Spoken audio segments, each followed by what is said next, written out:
네, 오늘 말씀은 이사야 7장 1절에서 14절까지 말씀입니다. 구약성경 975쪽 이사야 7장 1절에서 14절까지 말씀, 조금 길지만 한 목소리로 다 같이 읽겠습니다. 우시아의 손자요 요담의 아들인 유다의 아스 왕 때에 아람의 르신 왕과 르말리아의 아들 이스라엘의 베가 왕이 올라와서 예루살렘을 쳤으나 능히 이기지 못하니라. 어떤 사람이 다윗의 집에 알려 이르되 아람이 에브라임과 동맹하였다 하였으므로 왕의 마음과 그의 백성의 마음이 숲이 바람의 흔들림 같이 흔들렸더라. 그때에 여호와께서 이사야에게 이르시되 너와 내 아들 스알 야숲은 윗못 수도 끝 세탁자의 밭 큰 길에 나가서 아하스를 만나 그에게 이르기를 너는 삼가며 조용하라. 르신과 아람과 르말리아의 아들이 심히 노할지라도 이들은 연기 나는 두 부직갱이 그루터기에 불과하니 두려워하지 말며 낙심하지 말라. 아람과 에브라임과 르말리아의 아들이 악한 꾀로 너를 대적하여 이르기를 우리가 올라가 유다를 쳐서 그것을 쓰러뜨리고 우리를 위하여 그것을 무너뜨리고 다브엘의 아들을 그 중에 세워 왕으로 삼자 하였으나 주 여호와의 말씀이 그 일은 서지 못하며 이루어지지 못하리라. 대저 아람의 머리는 다메섹이요 다메섹의 머리는 르신이며 65년 내에 에브라임이 패망하여 다시는 나라를 이루지 못할 것이며 에브라임의 머리는 사마리아요 사마리아의 머리는 르말리아의 아들이니라. 만일 너희가 굳게 믿지 아니하면 너희는 굳게 서지 못하리라 하시니라. 여호와께서 또 아하스에게 말씀하여 이르시되 너는 내 하나님 여호와께 한 징조를 구하되 깊은 데에서든지 높은 데에서든지 구하라 하시니 아하스가 이르되 나는 구하지 아니하겠나이다. 나는 여호와를 시험하지 아니하겠나이다 한지라. 이사야가 이르되 다윗의 집이여 원하건대 들을지어다. 너희가 사람을 괴롭히고서 그것을 작은 일로 여겨 또 나의 하나님을 괴롭히려 하느냐. 그러므로 주께서 친히 징조를 너희에게 주실 것이라. 보라, 처녀가 잉태하여 아들을 낳을 것이요 그의 이름을 임마누엘이라 하리라. 아멘. 우리가 지금 쓰고 있는 이 한글 성경, 이 개역 개정판이 상당히 좋은 번역입니다. 우리 한국에서는 대안이 없을 정도로 좋은 번역으로 알려져 있고 그게 실제로 맞긴 한데요. 그런데 우리가 이 번역된 성경을 읽을 때 종종 어려움에 빠질 수가 있는 겁니다. 그러니까 이 구약 성경이 고대 히브리어로 기록이 됐는데 그걸 현대어로 번역하는 과정에서 본래의 어감을 살리지 못하는 거예요. 그래서 본문을 이해하는데 가끔 문제가 발생하게 되는 겁니다. 실제로 이런 문제의 예가 오늘 1절에 등장을 합니다. 우리가 1절을 다시 한번 다 같이 읽어볼까요? 우시아의 손자요 요담의 아들인 유다의 아하스 왕 때에 아람의 르신 왕과 르말리아의 아들 이스라엘의 베가 왕이 올라와서 예루살렘을 쳤으나 능히 이기지 못하니라. 자, 여기 말미를 보면 예루살렘을 쳤으니 능히 이기지 못했다라는 표현이 나옵니다. 이게 번역이 틀린 게 아니에요. 정확히 맞는 번역입니다. 하지만 이 번역이 이 원문의 어감을 살리지 못한 거죠. 그래서 이 표현을 정말 많이 오해하게 되는 겁니다. 그러니까 우리가 한번 생각해 봅시다. 예루살렘을 쳤으나 능히 이기지 못하니라. 이게 이겼다는 뜻일까요? 졌다는 뜻일까요? 한글로는 100번 읽어도 이건 졌다는 의미로밖에 안 보입니다. 실제로 우리 눈에는 그렇게 보이는 거예요. 그런데 원래 히브리 어감상 이 표현은 졌다는 의미가 아닙니다. 이겼다는 의미예요. 이게 히브리어랑 현대어의 어감이 달라서 발생한 오해라고 볼 수가 있습니다. 그러니까 1절의 내용을 풀어서 말씀드리면 아람 왕과 북이스라엘 왕이 남유다를 공격한 거예요. 그래서 다른 성읍은 거의 다 점령을 한 겁니다. 전쟁 자체는 이긴 거예요. 그런데 남유다의 수도인 예루살렘까지 쳤지만 예루살렘만큼은 점령하지 못했다라는 뜻입니다. 이게 원래 히브리어의 의미라는 거예요. 그러니까 전쟁의 90%는 이긴 거예요. 그런데 마지막 10%인 예루살렘을 정복하지 못한 겁니다. 이런 의미로 지금 1절을 얘기하고 있는 거예요. 실제로 이 전쟁을 상세하게 기술하는 본문이 있습니다. 그게 이제 역대하 28장 5절에서 7절 말씀인데요. 우리가 다 같이 한 목소리로 읽겠습니다. 그러므로 그의 하나님 여호와께서 그를 아람 왕의 손에 넘기심에 그들이 쳐서 심히 많은 무리를 사로잡아 다메섹으로 갔으며 또 이스라엘 왕의 손에 넘기심에 그가 쳐서 크게 사륙하였으니 이는 그의 조상들의 하나님 여호와를 버렸음이라. 르말랴의 아들 베가가 유다에서 하루 동안에 용사 12만 명을 죽였으며 브라임의 용사 시그리는 왕의 아들 마아세아와 국내 대신 아스리감과 총리 대신 엘가나를 죽였더라. 자, 그러니까 아람 왕과 북이스라엘 왕이 동맹을 맺고 남유다를 공격한 거예요. 그래서 아까 읽었듯이 많은 백성을 포로로 잡았고 또 하루 동안 12만 명의 용사를 살해한 겁니다. 심지어 왕의 아들도 죽였고 국내 대신과 총리 대신까지 다 살해를 한 거죠. 그러니까 이 전쟁은 말 그대로 대승을 한 거고 남유다는 지금 엄청난 피해를 입은 거예요. 진짜 남유다는 예루살렘만 지켰지 나머지는 그냥 다 박살이 난 겁니다. 이게 사람 몸으로 치면은 진짜 얼굴만 남은 거죠. 몸뚱아리는 대적에게 다 내주게 되어 버린 겁니다. 그리고 이런 상황에서 본문에 2절이 나오는 거예요. 우리가 2절을 다 같이 한 목소리로 읽어볼까요? 어떤 사람이 다윗의 집에 알려 이르되 아람이 에브라임과 동맹하였다 하였으므로 왕의 마음과 그의 백성의 마음이 숲이 바람에 흔들림같이 흔들렸더라. 자, 그러니까 남유다가 엄청난 피해를 입고 남유다 왕 아하스가 뒤늦게 아람과 북이스라엘 동맹 소식을 들은 거예요. 그래서 왕의 마음이 아주 심란을 한 겁니다. 와, 저놈들이 동맹을 맺고 우리 남유다를 멸망시키려 하는구나. 어떻게 하지? 어떻게 해야 살아남을 수 있지? 이런 근심과 고민에 빠지게 된 거죠. 그런데 이런 순간에 하나님께서 선지자 이사야를 아하스에게 보내신 겁니다. 그리고 말씀을 전하시는 거예요. 그 말씀이 4절 이하의 내용입니다. 요약해서 말씀드리면 지금 아람이나 북이스라엘이나 아하스 너의 눈에는 엄청나게 강하게 보인다 해도 그래도 나의 눈에 그 나라는 작은 나라일 뿐이다. 나는 그들을 치고 멸할 것이다. 이걸 아하스에게 알려주신 거예요. 이게 4절부터 9절까지의 내용입니다. 그러면서 하나님이 11절에 이런 말씀을 아하스에게 하신 거예요. 우리가 11절을 다 같이 읽어볼까요?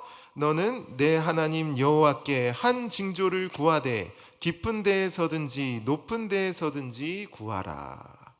쉽게 말해 9절까지 하신 그 말씀대로 대적을 이기게 한다는 그 약속의 징조를 나에게 요청하라고 얘기를 하는 겁니다. 이걸 하나님이 직접 말씀하신 거예요. 그러니까 이거는 사실상 엎드려 절받기입니다. 그러니까 약속을 주셨는데 그 약속의 증표까지도 네가 나에게 요청해라. 그럼 주겠다. 하나님이 이걸 직접 말씀하신 겁니다. 그래서 아하스는 하나님 그렇게 일하실 줄 믿습니다. 그 증표를 저에게 주세요라고 말만 하면 되는 거예요. 그냥 알았다고 말하면 되는 겁니다. 그런데 아하스가 뭐라고 대답할까요? 이 답이 12절에 나옵니다. 우리가 다 같이 읽어볼까요? 아하스가 이르되 나는 구하지 아니하겠나이다. 나는 여호와를 시험하지 아니하겠나이다 한지라. 자, 사실 이 아하스라는 왕이 남유다 역사에서 상당히 악한 왕입니다. 얘는 그냥 멸망당해도 시원치 않은 왕이에요. 그런데 하나님께서 그를 긍휼히 여기셨고 지금 직접 찾아와서 은혜를 말씀하신 거예요. 하나님께서 손을 내미시고 내 손을 잡으라고 말씀하시는 겁니다. 내가 도와주겠다. 이 얘기를 하는 거예요. 그런데 아하스가 이 손까지 뿌리치는 겁니다. 하나님 필요 없습니다. 저는 하나님의 도움을 구하지 않겠습니다. 이렇게 답하는 거예요. 그러니까 하나님의 그 너그러운 도움의 손까지 뿌리치는 진짜 어처구니 없는 태도를 아하스가 보이고 있는 겁니다. 그래서 13절에 이사야가 뚜껑이 열린 거예요.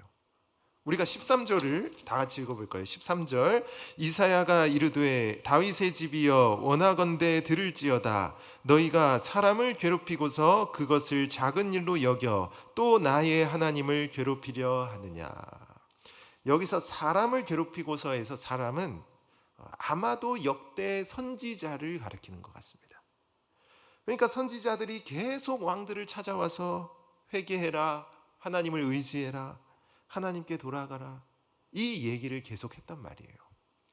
그런데 왕들은 그 선지자의 말을 전혀 듣지 않은 겁니다. 그래서 선지자들이 왕들로부터 괴로움을 당했던 거죠. 그런데 지금 아하스는 하나님이 이사야를 보내서 친히 너그러운 손까지 내밀어 주셨다는 거예요. 아하스야, 내 손을 잡아라. 내가 도와줄게. 내가 이기게 해줄게. 아하스는 악한 왕입니다. 그런데 하나님이 지금 싫은 소리를 안 하세요. 회개하란 얘기도 안 하십니다. 너 이제까지 죄 많이 지었으니까 그거 뉘우치면 도와줄게. 이것도 아니에요. 진짜 하나님이 말 그대로 그냥 대박 서비스로 아하스에게 값없는 도움을 말씀하신 겁니다. 아하스는 그냥 알았다고 하면 돼요. 그냥 하나님께 도와달라고 말하면 됩니다.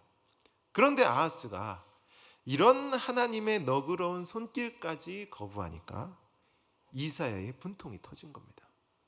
그래서 13절을 지금 이사야가 얘기를 하는 거예요. 자, 그런데 우리가 여기서 좀 생각해 볼 부분이 있습니다. 뭐냐면 아하스가 왜 하나님의 손길을 거부하는가입니다. 솔직히 생각해 보면 그렇잖아요. 아하스가 아무리 악한 왕이라 해도 하나님의 도움을 거절할 필요가 없습니다.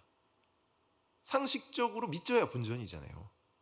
하나님을 안 믿는다고 해도 그냥 도와달라고 하면 돼요. 징조를 달라고 하면 됩니다. 그런데 아하스는 왜 이걸 굳이 거절하느냐? 사실 그 이유가 열왕기하 16장을 잘 읽어보면 나타나 있습니다. 우리가 열왕기하 16장 7절에서 9절까지 좀 길지만 우리가 한번 다 같이 읽어보겠습니다. 아하스가 아수르 왕 디글랏 빌레셀에게 사자를 보내 이르되 나는 왕의 신복이요 왕의 아들이라. 이제 아람 왕과 이스라엘 왕이 나를 치니 청하건대 올라와 그 손에서 나를 구원하소서 하고 아하스가 여호와의 성전과 왕궁 곳간에 있는 은금을 내어다가 아수르 왕에게 예물로 보냈더니 아수르 왕이 그 청을 듣고 곧 올라와서 다메섹을 쳐서 점령하여 그 백성을 사로잡아 기르로 옮기고 또 르신을 죽였더라. 자, 우리가 오늘 본문을 제대로 이해하려면 그 당시 국제 정세를 알아야 합니다. 당시에 최고의 강대국이 어디냐면 아수르입니다. 아수르가 계속 영토를 확장하고 계속 커지는 나라예요. 그런데 아수르가 커지니까 주변 나라들이 겁을 먹은 거죠. 그래서 주변 나라들이 동맹을 맺는데 이 동맹 중 하나가 아람 북이스라엘 동맹입니다. 그러니까 이 동맹의 목적이 뭐냐면 반아수르 전선을 형성하는 거예요. 아수르를 견제하는 게 그들의 동맹의 목적입니다. 그래서 원래는 남유다에게도 이 동맹의 가입을 요청한 거예요. 아람 북이스라엘 남유다 이런 동맹을 맺자 이렇게 제안을 했던 겁니다. 그런데 남유다가 그 동맹을 거절한 거예요. 그러면서 남유다가 반대로 아수르와 동맹을 맺은 겁니다. 그래서 아람 북이스라엘 동맹군이 남유다를 침략한 거죠. 이렇게 남유다 공격이 시작이 된 겁니다. 그래서 남유다가 이 침략으로 큰 피해를 입게 되는데, 그게 오늘 본문인데, 그런데 누구에게 도움을 요청하냐? 아수르에게 도움을 요청하는 거죠. 왜냐하면 아수르가 자신들의 동맹이기 때문입니다. 그리고 무엇보다 이 고대 사회에서 국가 간의 동맹이란 종교와 아주 밀접한 관련이 있습니다. 실제로 열왕기하 16장을 잘 여러분들이 읽어보시면 아하스가 아수르에 있는 제단을 복제해서 예루살렘 성전에 만듭니다. 그리고 아수르의 종교를 수입해 오는 거예요. 그러니까 왜 아수르 종교를 수입하냐면 종교가 같아야 동맹이 견고하기 때문입니다. 우리 신라 시대도 보면 불교를 했잖아요. 신라 시대에. 물론 여러 이유도 있지만 그중 하나가 중국과의 우호 관계 때문에 불교를 한 겁니다. 이렇게 고대 사회에서 종교는 아주 중요한 외교 도구 중 하나라는 거예요. 그래서 오늘 말씀의 아하스가 하나님의 징조를 거부하는 겁니다. 쉽게 말해 하나님과 엮이려 하지 않는 거예요. 만일 하나님과 조금이라도 엮였다가 아하스가 하나님 믿는 걸 알게 되면 동맹에 차질이 생길 수 있는 거죠. 아하스는 그게 두려운 겁니다. 그래서 하나님의 손길을 단칼에 거절하는 거예요. 그러니까 아하스는 나름의 합리적인 이유로 하나님을 거부하고 있는 겁니다. 여러분, 이걸 우리가 좀 생각해 볼 필요가 있는 거예요. 여러분, 실제로 아하스는 세상의 관점에서 정말 정치를 잘한 왕입니다. 세상의 눈에는 선군이라는 거예요. 왜냐하면 그 남유다라는 작은 나라를 지키려고 아수르라는 대국과 동맹을 얻어냈기 때문입니다. 이게 엄청난 외교적 성과입니다. 진짜 정치를 잘한 거예요. 세상의 눈에는 훌륭한 왕이고 능력이 좋은 왕입니다. 하지만 성경은 좋게 평가하지 않는 거죠. 그러니까 이처럼 하나님께 인정받는 것과 세상에 인정받는 것은 때때로 반대일 수 있다는 것이죠. 어쩌면 우리도 세상의 인정을 받으려고 하나님의 인정을 포기하고 있지는 않은가. 우리가 이에 대해서 정말 깊이 생각해 볼 필요가 있는 겁니다. 아무튼 아하스는 아수르와의 관계를 위해 하나님의 징조를 거부한 거예요. 그래서 13절에 이사야가 아주 큰 호통을 쳤는데요. 그런데 이어지는 14절에 아주 뜻밖의 말씀이 그에게 주어집니다. 이게 본문에서 상당히 중요한 부분이라고 볼 수가 있는데요. 우리가 7장 14절 다 같이 한 번 더 읽겠습니다. 그러므로 주께서 친히 징조를 너희에게 주실 것이라. 보라, 처녀가 잉태하여 아들을 낳을 것이요 그의 이름을 임마누엘이라 하리라. 자, 임마누엘의 뜻을 여러분들이 다 아실 겁니다. 하나님이 우리와 함께 하신다라는 뜻이죠. 보통 이 정도는 다 알고 있습니다. 그런데 문맥을 우리가 생각해 보면 여기에는 뭔가 더 깊은 의미가 있는 거예요. 그러니까 문맥을 생각해 보면 이건 하나님이 그냥 함께하는 게 아니라 아하스가 지금 하나님의 징조를 거부하고 하나님의 도움을 뿌리쳤다고 해도 그래도 함께 하신다는 겁니다. 이게 실제로 임마누엘의 참된 의미라 볼 수가 있는 거예요. 이게 생각보다 우리에게 중요한 겁니다. 그러니까 우리가 성경 역사 전체를 봐도요, 이스라엘 백성들이 말을 물론 잘 들을 때도 있지만 실제로 백성들은 대부분 말을 듣지 않습니다. 맨날 죄를 짓고 맨날 우상 숭배를 하는 거예요. 그래서 하나님의 심판을 그들이 계속 받는 겁니다. 하지만 우리가 성경 역사를 길게 보면 결국 모든 역사는 하나님의 뜻대로 흘러가게 되는 거예요. 그러니까 하나님의 선하신 계획과 뜻이 다 이루어지고 그분의 구원 역사가 계속 전진하게 된다는 거죠. 그러니까 결국 하나님은 인간의 반응과 상관없이 모든 계획을 그분의 뜻대로 반드시 이루시는 겁니다. 하나님의 구원 역사라는 게 근본적으로 이러한 일방적인 속성을 가지고 있는 거예요. 그래서 인류의 역사란 사람의 반응과 행동에 맞춰서 하나님이 끌려다니는 역사가 아니라는 거죠. 역사의 주체는 사람이 아니라는 겁니다. 사람이 착한 일을 해야 역사가 좋아지고 악한 일을 하면 역사가 안 좋아지는 이런 인간 중심적 역사로 성경의 역사가 진행되지 않는 겁니다. 물론 순간순간은 인간의 행동이 미래를 결정하는 것처럼 보이긴 해요. 짧게 보면 그렇습니다. 하지만 역사를 길게 볼 때 결국 하나님은 주권적으로 모든 역사를 이끌어 가시는 거예요. 하나님이 역사의 주인공이라는 겁니다. 이게 우리가 성경을 읽을 때 놓치지 말아야 할 중요한 포인트 중 하나라는 거예요.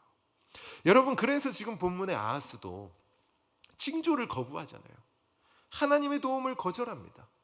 그런데 하나님은 일방적으로 징조를 약속하시고 또 일방적으로 그 징조를 성취하시는 거예요. 그러니까 아하스가 선하든지 악하든지, 아하스가 하나님의 손길을 원하든지 안 원하든지, 하나님은 일방적으로 약속을 주시며 일방적으로 그 약속을 성취하시는 겁니다. 이게 임마누엘이 가진 중요한 의미 중 하나라는 거죠. 그러니까 임마누엘이 그냥 너희와 함께하겠다 이런 뜻이 아니라, 정확하게는 너희가 아무리 날 밀어내고 너희가 아무리 날 의지하지 않아도, 아무리 너희가 날 원하지 않아도 그래도 난 너희와 함께하겠다라는 뜻입니다. 실제로 임마누엘이 이러한 하나님의 일방적인 약속의 성취와 긴밀한 관련이 있는 거예요. 여러분, 그래서 이 임마누엘의 약속이 궁극적으로는 우리의 영원한 구주이신 예수 그리스도를 통해 성취가 되는 겁니다. 실제로 이게 어떻게 성취되는가를 우리가 좀 살펴볼 필요가 있는데요. 우리가 마태복음 1장 23절 말씀을 우리가 한번 다 같이 읽겠습니다.